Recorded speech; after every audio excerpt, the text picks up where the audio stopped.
¿Sabías que un día como hoy, y 10 de agosto, día como mañana, el día de mañana en realidad, se presentaba en vivo un disco en vivo, valga la redundancia y el juego de palabras, porque se presentaba oficialmente Rocas Vivas, acá lo muestro. No tengo este disco, aclaro, lo escuché muchísimo, lo tenía grabado en cassette, pero bueno, se presentaba Rocas Vivas, acá muestro otro disco, el clásico álbum de Miguel Mateo Zas, disco que marcó a fuego la historia del rock argentino.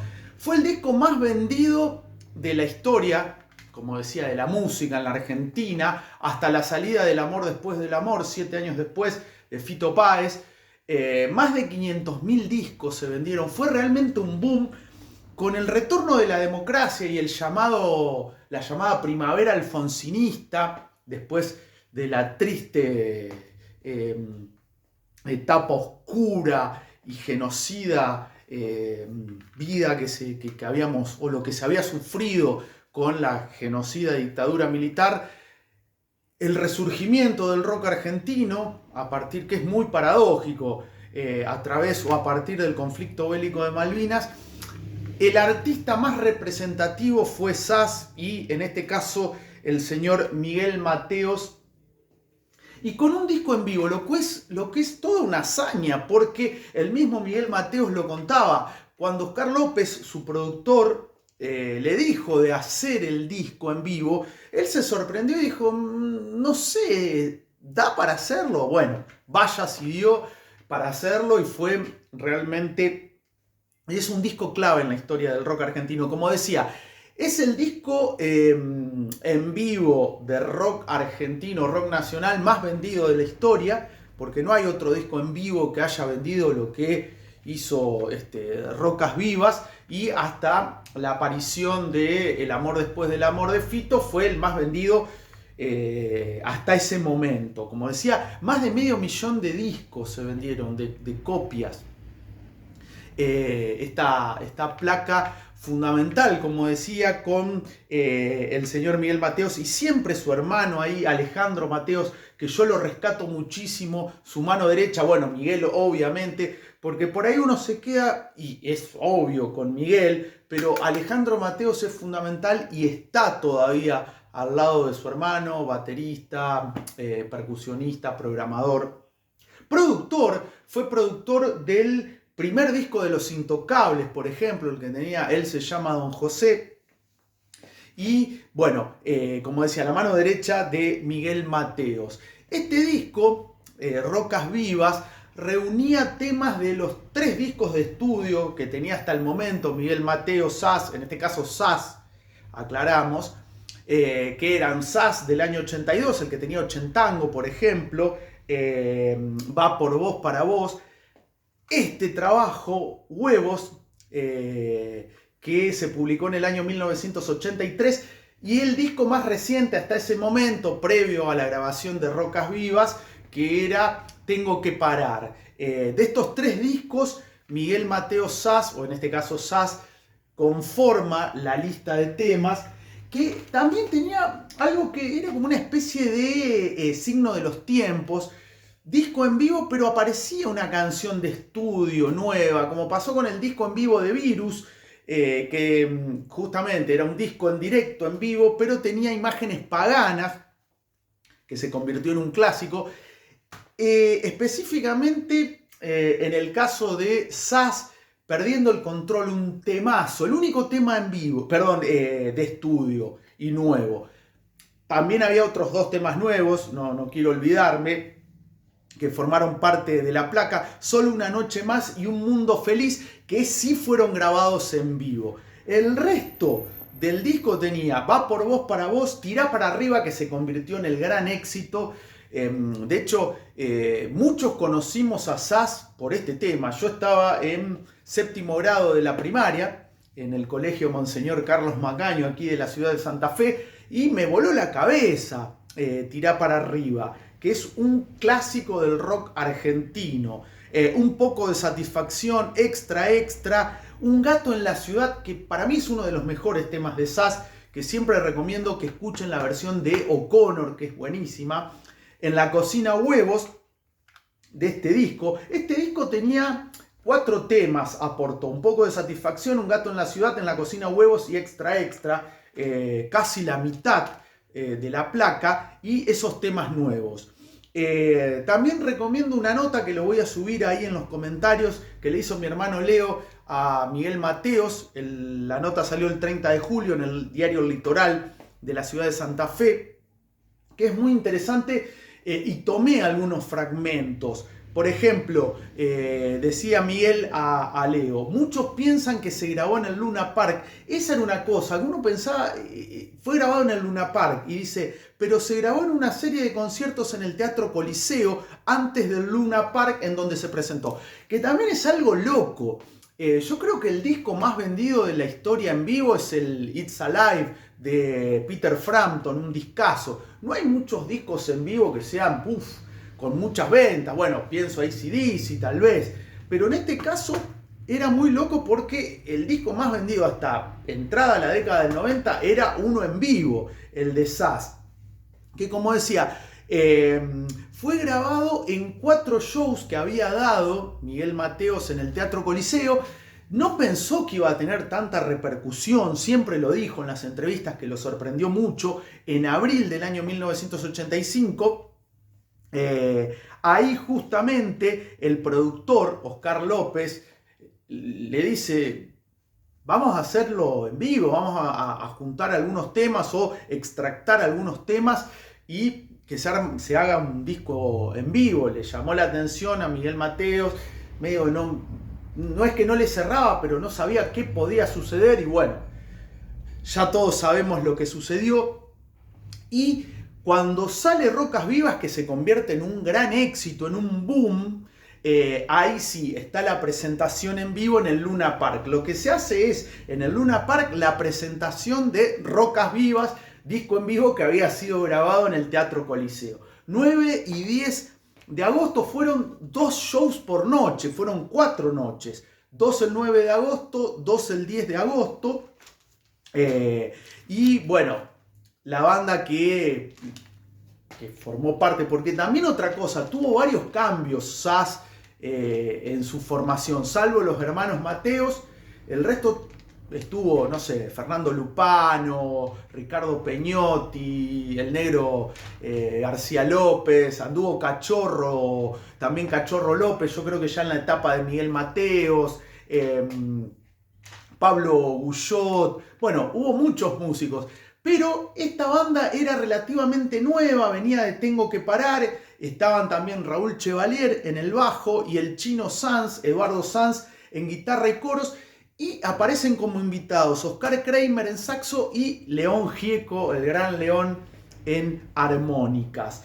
Y acá también vuelvo a la entrevista que le hizo mi hermano Leo en el diario Litoral a Miguel Mateos, sobre la conformación del disco, cómo hizo para elegir las canciones, porque realmente tenía 3 discos, que si bien uno dice no son muchos 3 discos, pero sí, había muchos temas. Bueno, Miguel Mateos decía, yo estaba seguro de que si extractaba las mejores canciones de cada uno de los 3 discos, tendría 8 o 9 que me iban a dar un disco poderoso.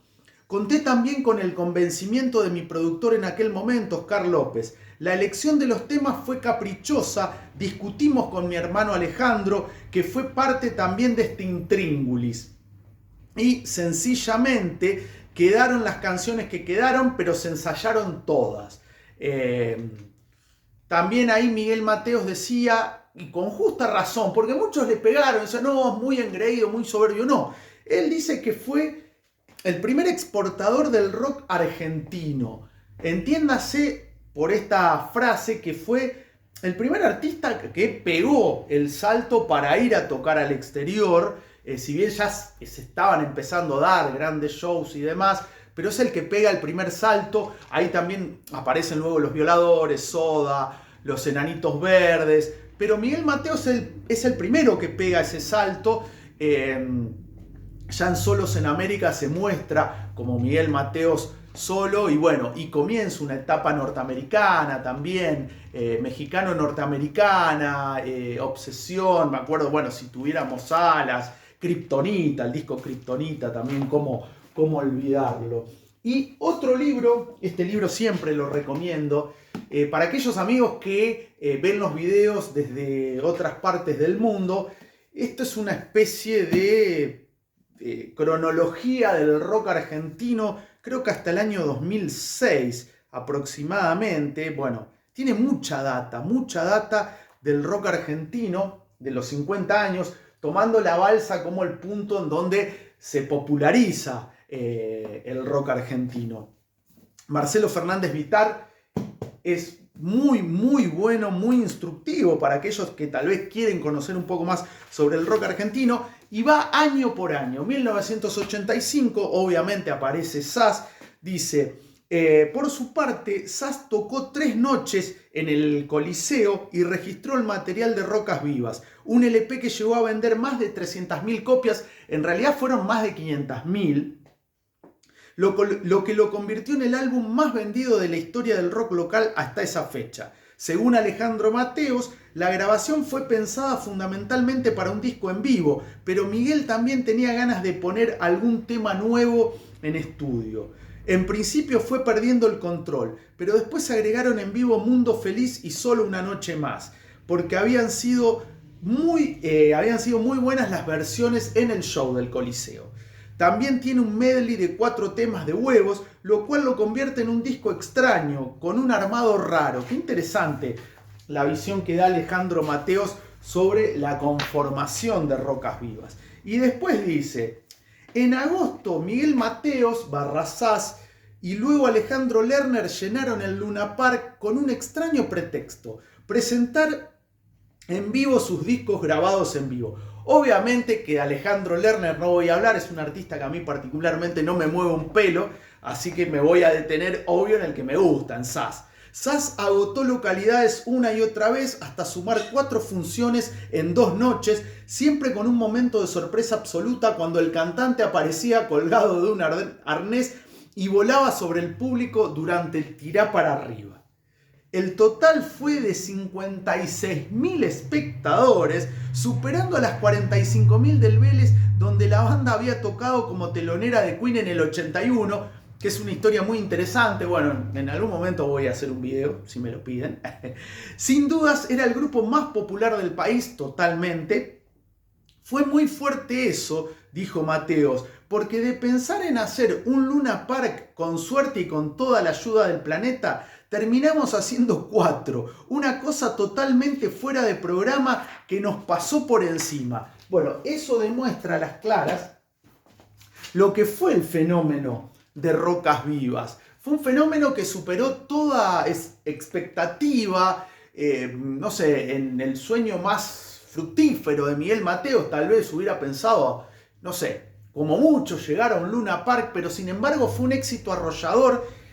Tirá para arriba se convirtió en un clásico del rock argentino, porque aquellos que no le guste Miguel Mateos seguro lo van a conocer. Particularmente Sas es una de las bandas importantes y que me marcaron a fuego en mi preadolescencia, como decía. Tirá para arriba era todo lo que nos gustaba a nosotros. Año 1985. Se me viene a la cabeza, bueno, como decía, Los Abuelos de la Nada, Suéter, Andrés Calamaro, que ya estaba publicando su segundo disco, Sumo, Soda, Viuda e Hijas de Rock and Roll. Fue un momento esplendoroso del rock argentino que, bueno, tuvo en este caso, yo creo que el artista y el disco que marca ese momento, como decía, esplendoroso del rock argentino en los 80 fue justamente Sas. Con este Rocas Vivas, bueno, yo digo Rocas Vivas, yo muestro huevos porque no tengo, como decía, el Rocas Vivas, lo tuve grabado en cassette. Fue publicado por el sello Music Hall Sasam, en realidad, que era como dependiente, por así decirlo, me sonó muy a Leonardo Fabio, el dependiente del sello Sasam, que dependía del sello Music Hall. Ahí habían publicado, bueno, León Gieco, por ejemplo, Serú Girán, entre otros. Y bueno, Miguel Mateos está conmemorando esos 40 años, hay que festejarlo, obviamente, con una gira extensísima por Latinoamérica, obviamente con epicentro en la Argentina. El sábado próximo, sábado 16, se va a estar presentando aquí en la ciudad de Santa Fe, en el estadio cubierto del Club Unión, rememorando este disco que fue, es y será clave para muchos. Formará parte, como en mi caso, de la banda sonora de mi vida, porque Tirá para arriba, bueno, Un gato en la ciudad, Extra, extra, Perdiendo el control, son clásicos para mí con el que uno, en mi caso siempre lo vuelvo a decir, se fue familiarizando con lo que era el rock argentino y el rock argentino de ese momento. Para vos, ¿qué representó o cómo descubriste a Rocas Vivas? Bueno, algún mayor como yo fue a ver este show. ¿Qué imágenes tiene? ¿Cuál es la canción que más les impactó? Obviamente, Tirá para arriba, porque yo no busco lo que vos tenés, yo no quiero hacerte ningún test, sigo siendo un gato en la ciudad, dame una oportunidad. Bueno, ese Tengo a un ruso y a un yanqui dentro de mi habitación, que refleja lo que era la Guerra Fría, que en ese momento ya se estaba descongelando en realidad, pero son frases que han quedado. A mí particularmente me encanta Rocas Vivas, Un gato en la ciudad. Un gato en la ciudad, recuerdo que mi primo Juan Pablo, que vivía en Buenos Aires, me hinchaba mucho los quinotos con esa canción, Un gato en la ciudad, Un gato en la ciudad, y es un tema que amo, que amo. Para mí ese es el mejor tema de Rocas Vivas, pero bueno, cada uno que aporte lo suyo, que para mí es súper valorado y valorable. Les agradezco, obviamente, a todos los que se van sumando. Acuérdense de seguir en el canal, ese comentario, como les decía. Voy a subir la nota, el link con la nota de mi hermano Leo a Miguel Mateo, para quien quiera embeberse un poco más de lo que se viene o de esta gira maravillosa que está llevando a cabo Miguel Mateos. Un me gusta, suscripción, así la campanita te avisa cuando hay un nuevo video. Pero bueno, ¿sabías que un 9 y 10 de agosto del año 1985 SAS presentaba el gran éxito del rock argentino, el disco más vendido hasta El amor después del amor de Fito? Presentaba Rocas Vivas, un disco en vivo que se convirtió en el disco más vendido de la historia del rock argentino. Como ya lo dije, hasta 1992 lo presentó en vivo en 4 funciones, 2 el 9, 2 el 10 de agosto. Disco fundamental en la historia de nuestro rock. Yo muestro huevos porque de acá se sacaron 4 canciones. Viva Miguel Mateos, viva SAS, viva Rocas Vivas.